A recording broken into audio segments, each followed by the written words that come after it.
Proverbs 23 verse 26. My son, give me thine heart, and let thine eyes observe my ways. David said of Moses and the children of Israel, he made known his ways unto Moses, his acts unto the children of Israel. Psalm 103 verse 7. The children of Israel in the wilderness were tremendously privileged in that they witnessed God's actions, but God made known his ways unto Moses.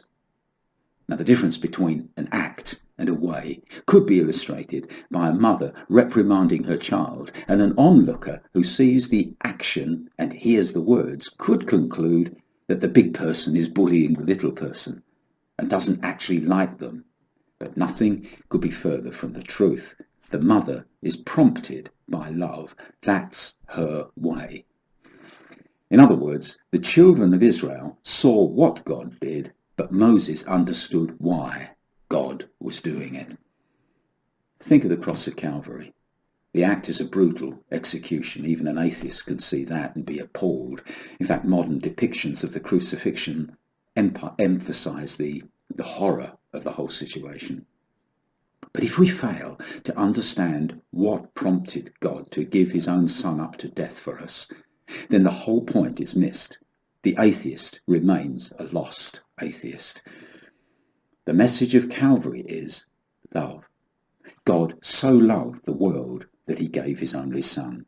The action is crucifixion. The way is love. Now, Christians have come to understand, to a certain extent, the ways of God, and they love him and trust him. Knowing his ways is the honour of his children. They have made God the sovereign over their lives. From henceforth, they see everything through the filter of love. Things may look bleak at times, but it's either directly from God to me, or else he has permitted it. Either way, it will work together for my good.